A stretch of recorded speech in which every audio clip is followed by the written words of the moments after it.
So welcome back, everyone. I hope you had a good virtual expedition. Our next speaker is going to be Einar Steingrimsson, and he's going to tell us about permutations, moments, and measures. Okay, thanks. Hi, everybody. And first of all, thanks to the organizers for inviting me to speak at this very nice conference. This is on joint work with Natasha Blitvich, and she is with us, and she has agreed to answer questions you might have afterwards about the probabilistic aspects of this, about which I'm much less qualified to tell you much about. So here's a dict path, and I assume it's fairly safe to assume that most people in this community know what dict paths are and what their enumeration is and what generating function they have, and that their generating function satisfies this quadratic, which in turn means that we have this very nice continued fraction expression for the generating function. So that's here. Now, if in addition to up and down steps, we allow horizontal steps, we get Motzkin paths. We still have the condition that the path has to begin and end on the x-axis and can't go below it. And now this is the continued fraction generating function for Motzkin paths, where the z's that I added correspond exactly to the horizontal steps. More generally, we could put weights on the steps, and that corresponds to putting weights on the inside the continued fraction in the way I'm showing here. And so what I'm showing is one special case of the general correspondence by Philip-Flageolet between Motzkin paths, weighted Motzkin paths, and continued fractions. And for example, the red 2's on the Motzkin path say that we have two choices for up and down steps at this particular height. And that corresponds to 2 squared, the red 2 squared in the continued fraction, or the n squared. And for horizontal steps of height 3, as in this case, we have 5 different choices for labeling. And if we do this kind of labeling, any kind of labeling like this, then this generating function will have n factorial as its coefficients. Now, here's what we are going to do. Here's the continued fraction, or we're going to come up with a continued fraction that where we call these alphas and betas. And the fact is that you can, of course, instead of just having numbers as I had before, you can have functions alpha and beta with whatever parameters you like.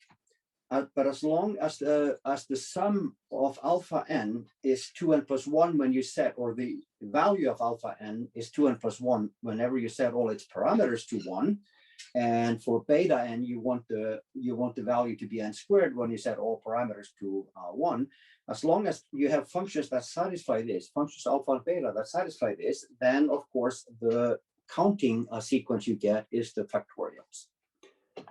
So here is how we define this. Here's the continued fraction that we define, and that will have correspond to a certain labeling of Motzkin paths I'll tell you about soon.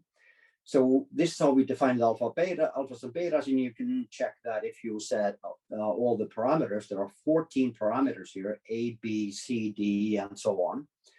If you set all these parameters to 1, then alpha n becomes 2n plus 1, and beta n becomes n squared. And here the brackets are the usual PQ brackets, where if you set one of the variables indexing the bracket to 1, you get the traditional Q out of the Q bracket. Okay, so the plan here is to use this sort of automatic correspondence you have between Motzkin paths and continued fractions that Flageolet described. To use this sort of automatic bijection between, or this automatic connection between labeled Motzkin paths and the corresponding continued fractions, and turn that into a generating function, turn this continued fraction into a generating function of permutations according to 14 different statistics that correspond to the statistics that, the labeling of the Motzkin paths in question. So I'll explain this with some examples. So here's how we're going to label the Motzkin paths. And this, I'm just going to tell you this. I'm not going to go through all these details. Just going to tell you that this kind of labeling corresponds exactly to the continued fraction that I described before by telling you what the alphas and betas are. So alphas are what comes in front of the z, and the betas are what comes in front of z squared. So this is just a general term in this continued fraction. And again, this continued fraction corresponds, or is the generating function for Motzkin paths labeled as I'm describing above. Again, this is a lot of parameters to keep track of, but I'm going to explain to you what the meaning of these parameters are in our statistic for the permutations. So here is a permutation. It's a permutation that sends 1 to 5, 2 to 9, 3 to 7, and so on. You see that in two-line notation on the left. And then on the right, there's a picture of this permutation with arrows that makes this a little easier to explain. So we have two kinds of statistics on permutations. We have 14 statistics in all, but they fall into two categories. One of them is whether a letter in a permutation or a place in a permutation is an exceedance place or an anti-exceedance place or a fixed point. That is, it just compares the letter in a place to the place in size. So in particular, 1, 2, and 3 are exceedance places because in 1 you have 5, which is bigger than 1, and same for places 2 and 3. In place 7, we also have an exceedance because 8 is bigger than 7. And these are colored red in the picture on the right, where you see these arrows. 1 goes to 5, 2 goes to 7, and so on. Anti-exceedances are blue, and that means that a place is an anti-exceedance if the letter in that place is strictly smaller than the place itself. So for example, 4 is an anti-exceedance because it has 1 in its place. 5 is an anti-exceedance, and so on. And finally, we have fixed points, which are colored green here. So these are the exceedance type statistics. And then we look at inversions of different kinds. So we look at exceedances or non-exceedances or anti-exceedances on one side, and on the other side, we look at inversions. And here is one inversion. An inversion in a permutation is just 2 letters anywhere in the permutation such that the first of these letters is bigger than the second. And I'm only showing one inversion in this picture, but every inversion in this permutation corresponds to exactly one crossing. That should be easy to convince yourself of. Now, this is going to get a little more complicated, but I want to emphasize that we only have these 2 kinds of statistics. So we are going to separate the exceedances into linked and non-linked exceedances. So 7 is a linked exceedance, and here is basically the definition of what a linked exceedance is in symbols, but it's easier to explain it just by looking at this picture on the right. Namely, an exceedance is linked if it is an exceedance, of course, and if the value of that place is also the value of another exceedance. So in this case, 7 is an exceedance because 7 goes to 8. And because 3 goes to 7 is an exceedance, that means that 7 is a linked exceedance. And we similarly define linked anti-exceedances. Now, inversions, here is one type of inversion that we look at. And so 9 and 6 form an inversion because 9 comes before 6 in the permutation, and 9, of course, is bigger than 6. And this is an inversion between an exceedance and a fixed point. So there are lots of other types of inversions that we look at, and here is the entire list of these 14 statistics. And I'm not going to go through all of them and explain them. I'll show these 2 kinds. So here is the definition of an anti-exceedance. It's just a single inequality. The value of the permutation in place I is smaller than I means that it's an anti-exceedance. So the other kind, this is the most complicated version of the other kind. This is a non-inversion between two exceedances. So we have exceedances in places I and j here. And we have a non-inversion between these two. That is, the values in these two places appear in increasing order in the permutation. And then we have this additional condition, which consists of just a single inequality, which says that that the rightmost exceedance is linked. So again, we look at we separate the inversions into different kinds, and we look at some of these and use that as one of our statistics for each of these.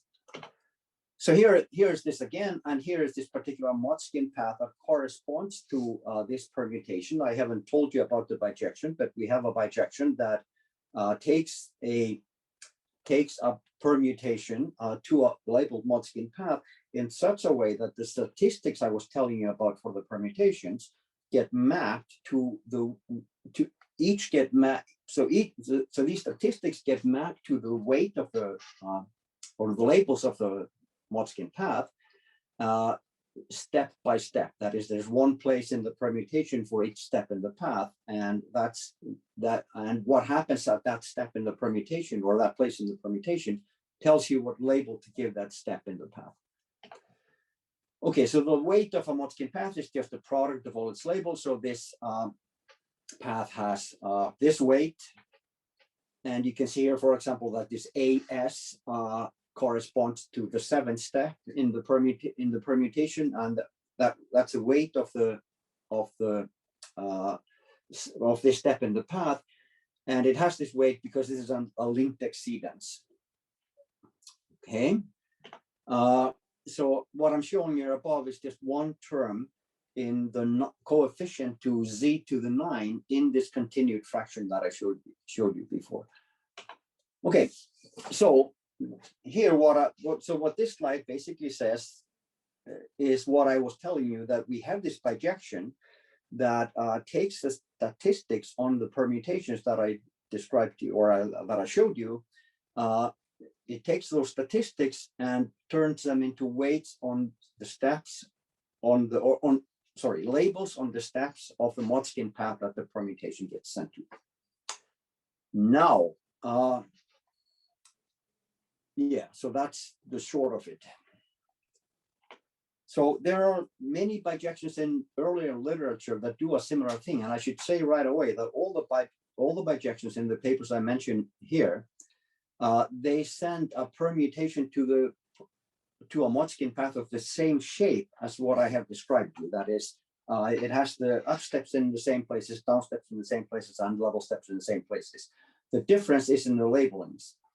And I should also tell you that some of these results are about permutations in where you look at descent statistics rather than exceedance statistics, but there is a translation between these that makes these equivalent. And then there is this paper that I think is still unpublished, a paper by Sokal and Singh that has a framework similar to ours, but they have another 4 statistics that they deal with, including some that Sylvie Cortel defined a long time ago. So only the paper by Bian and this new paper by Sokal and Singh and our paper, Natasha and my paper, these are the only 3 that separate the fixed points in a permutation from anti-exceedances, and this makes for greater symmetry in the continued fraction, and it also allows us to deal with statistics or get results on statistics that you wouldn't be able to get otherwise. Okay, so this has connections to probability theory that has to do with moment sequences. So there are lots of different number sequences that you can get from this continued fraction, and lots of refinements of these structures that I'm mentioning here. But for example, for permutations, perfect matchings, and set partitions, the number sequences corresponding to these happen to be moment sequences of distributions from probability theory. So I'll tell you a little more about this. And if you have, as I said, if you have questions about the probabilistic aspects of this, Natasha is happy to answer those questions after the talk. So here are some examples. So on the top line, we have permutations counted by n factorial, and they correspond to the exponential distribution. Then we have perfect matchings counted by the double factorial, and they correspond to the normal distribution. Then we have set partitions, which correspond to Poisson distribution. And finally, we have perfect matchings or non-crossing perfect matchings, non-crossing perfect matchings on the bottom, which correspond to the semicircle distribution. So a question is, which combinatorial structures give something that's probabilistically meaningful? So that's a question that, so here are some examples, but we don't know any general answer to that, although that's what we would really like to know. Okay, so a moment sequence of a positive measure, a number sequence is a moment sequence of a positive measure on the real line, if and only if all the principal minors of this matrix are non-negative for any n. So this was proved by Hamburger 100 years ago. And this implies in particular, if you look at 2 by 2 minors, that the sequence itself is log convex. And that's something that allows you to get strong lower bounds on the growth rates of such sequences. And there's recent work by these three people, Hagerup, Andromeda, Solano, from an analysis point of view. And then there are papers by L.V. Price and what may not even be on the archive yet, a paper by Clisby, Conway, and Gutmann that use this to get bounds on growth rates of sequences avoiding sequences enumerating permutations avoiding certain patterns. I'll tell you about that later. Okay, so here's our continued fraction, and here's how we get these sequences. So that's just the coefficients of the generating function for this continued fraction. And with mild conditions on the parameters of our continued fraction, you get a moment sequence from this. So if you specify real numbers for the parameters that satisfy the following, PR has to be greater than 0, and well, if PR equals 0, then of course this continued fraction collapses to just 1 over 1 minus alpha 0 z. And if your statistics are combinatorial, as our statistics of course are, then they would all be non-negative, and in that case you automatically get a moment sequence. Okay, so all the sequences I'll be talking about from now on are moment sequences arising from this continued fraction. So here's an example. If you set the parameter s in the continued fraction to a qx, p to x, and everything else to 1, you get the joint distribution of the number of descents and the number of occurrences of the consecutive pattern 3 to 1 in all permutations of length n for each n. And an occurrence of a consecutive pattern is just 3 consecutive letters in the permutation that appear in decreasing order. Okay. Now, if we just want the avoiders, the number of permutations that avoid this consecutive pattern 3 to 1, then we just set q equal to 0 to get count the permutations that have 0 occurrences, and set x equal to 1, or we set s equal to 0 and everything else to 1. So then we get the generating function for the number of avoiders of the consecutive pattern 3 to 1. Here, that's this example again. Here's another example with a more complicated substitution for parameters. And we get the joint distribution of the number of descents and the occurrences of the vincular pattern 2-3,1. And a vincular pattern, an occurrence of this vincular pattern 2-3,1 is an occurrence of the classical pattern 2-3,1. That is 3 letters in the permutation where the last one is the smallest, the middle one is the biggest, and the first one is in between in size. but there's an extra condition because there's no dash between the 3 and the 1. That means that in an occurrence, the letters corresponding to the 3 and the 1, 5, 2 in this case, have to be adjacent in the permutation. So this is a 4, 6, 4, 5, 2 is an occurrence of this vincular pattern, 2-3, 1, whereas this is not because the 6 and 2 aren't adjacent. And again, if we just want the number of avoiders of this pattern, then we set q equal to 0 and x equal to 1. And that means setting these 5 parameters to 0 and everything else to 1, and then we get this. Now, there are 2 more cases. There are 2 kinds or 2 number sequences that count avoiders of patterns of length 3, patterns of all kinds, consecutive, vincular, classical. And they are accompanied by the Catalan numbers and the Bell numbers. This is just the classical sequence 1, 2, 3. And this is the vincular classical pattern 1, 2, 3. This is the Bell numbers count the avoiders of the vincular pattern 1-2, 3. These are both moment sequences.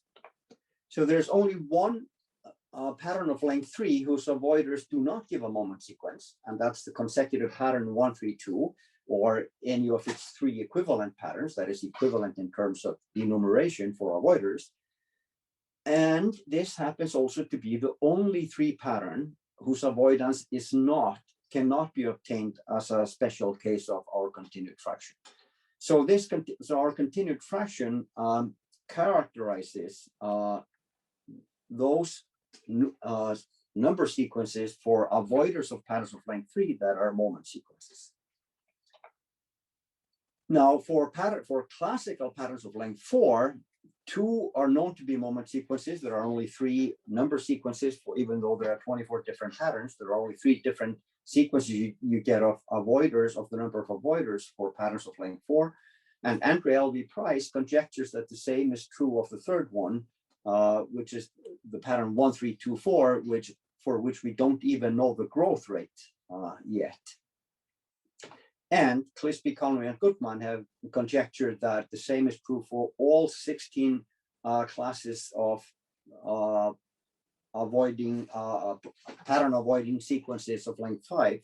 That is, there are, of the 120 different classical patterns of length 5, there are only 16 different classes in terms of the number sequences you get for the avoiders. And they conjecture that these are all moment sequences, and they prove this in the case of 1, 2, 3, 4, 5. So there's a tempting conjecture to say here that the sequence of the number of avoiders of classical patterns of any length are always moment sequences, but I'm not making a conjecture quite yet. But that seems to be the obvious generalization of the conjectures and facts we have so far. Now, an obvious question is why some combinatorial sequences are moment sequences. I hope there will be more answers to this, that is, answers about when this happens, and hopefully at some point what it is in a combinatorial sequence or a combinatorial structure that makes the counting sequences moment sequences. Because then there are tools from probability and analysis, such as what I mentioned before, about getting bound for growth rates, and I'm sure there must be other tools from probability and analysis that could be applied then if we can get a grip on why some combinatorial sequences are moment sequences. Okay, so I should also mention that specializations of this continued fraction capture a large part of the Q-ASCII scheme. And in our interpretation, the statistics on the permutations that correspond to this are fairly simple because they only deal with exceedances and inversions, even though we split this into different classes. And I should also mention that Cortell and Williams have a combinatorial interpretation with statistics on different objects, very different objects, namely staircase tableau for all polynomials that specialize from the ASCII-Wilson family. And here is the Q-ASCII scheme, and the green stuff is what you can get from our continued fraction. Okay. Now for something completely different. Namely, I'm going to tell you about a couple of different generalizations of the statistics, or rather the objects we're dealing with. So first of all, I defined the statistics on permutations, and they generalize in a very simple way to the k-colored permutations, where you have a permutation and then you can arbitrarily assign any of k colors to each of its letters. And then you can define statistics like descents and exceedances and inversions and so on, taking into account which color each letter has. And a special case of this is when k is 2, then you get the sign permutations for the type B cluster groups. So here's an example with throwing k in the parameters in this way. You get the distribution of exceedances, anti-exceedances, and fixed points on the k-colored permutations. And this is very easy to extend to distinguishing between linked and unlinked exceedances and anti-exceedances, because the colors embed very naturally in this continued fraction. So you can see here S and P carry exceedances. You just throw in a k for their variable, name of the variable. And T and R carry anti-exceedances, and you throw in k there also. U carries fixed points, and as it turns out, in colored permutations, some colors make a fixed point on exceedance, a fixed point in the underlying permutation on exceedance, and that's how you take care of that here. So this embeds in a very natural way in the continued fraction.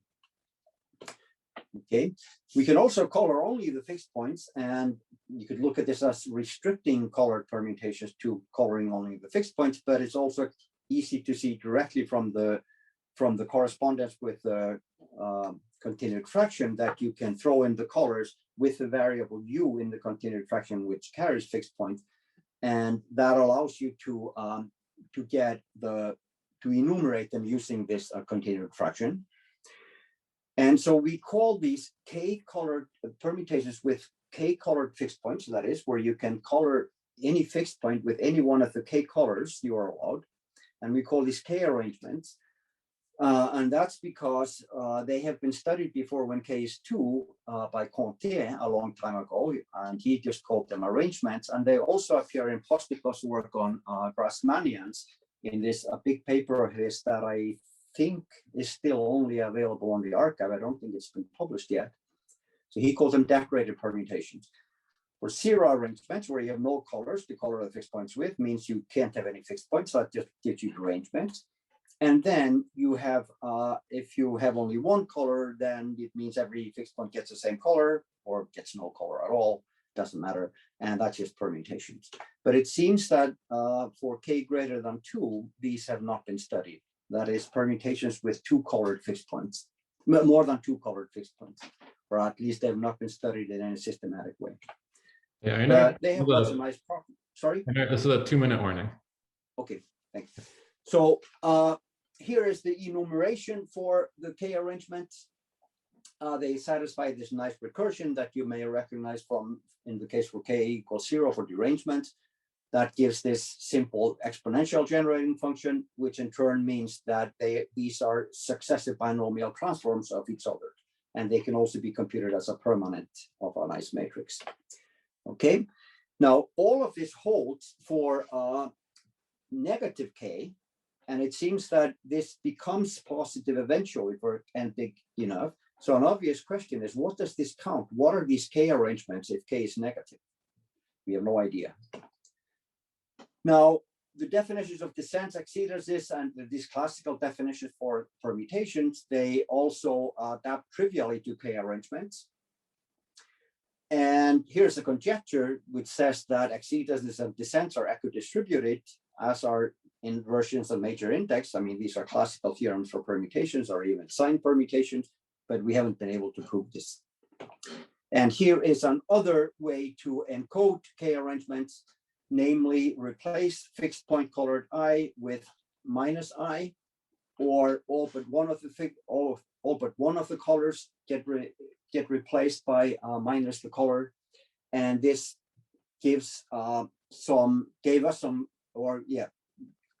allowed us to make some conjectures that quickly became theorems, because they were proved well before our paper even came out or was published. And all of these things that I mentioned are to me, surprisingly non-trivial. That is, we tried to prove this and didn't succeed. And the proofs that these three people came up with are surprisingly non-trivial. And they proved a couple of more things, but I guess my time is up. So that's it. Thank you. Okay, let's thank Einar.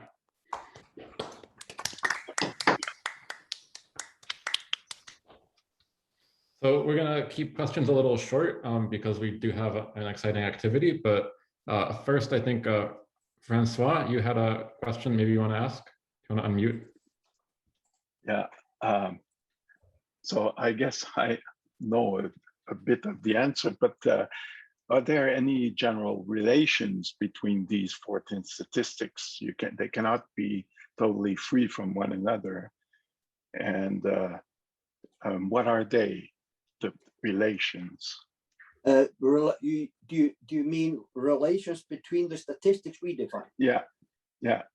So you have 14 different statistics, but they cannot go freely, whatever. No. They are related to one another. Yeah, so I should first say that I don't remember off the top of my head what the relations are, but we do mention in the paper towards the end, we do mention that in order to specify a permutation or a corresponding Motzkin path, you don't need to know all the values of all the statistics. So from that, you can derive a certain linear relations between these two. And I don't remember them, and I would just make a mess of this if I tried to tell you exactly what they are. But you're absolutely right. There are relations, and some are mentioned in the paper. Thank you. So this paper has just recently come out in Transactions of the AMS. So it's easy to find on the archive also, of course. Okay, we also had a question from Megan asking about parking functions. So is this in the chat or? Yeah, so the question in the chat, whether, because parking functions are related to these kinds of lattice paths, is there some relation between your work and parking function? Yeah, so what I do remember is that we did think about parking functions when we were working on this. There are obvious relations because we have so many combinatorial objects that are known to be in bijection with parking functions of different kinds. But I don't think we ever did anything directly with that, but certainly there are strong connections to parking functions. Yeah, sorry, I muted myself earlier. Yeah, I find your talk so interesting. Thank you so much. I will read your paper very carefully. And if I think about some explicit questions, I will get back to you. Thank you so much. Thank you. Okay, so I think let's save further questions for later. Let's thank Einar again, and then we'll introduce our next activity.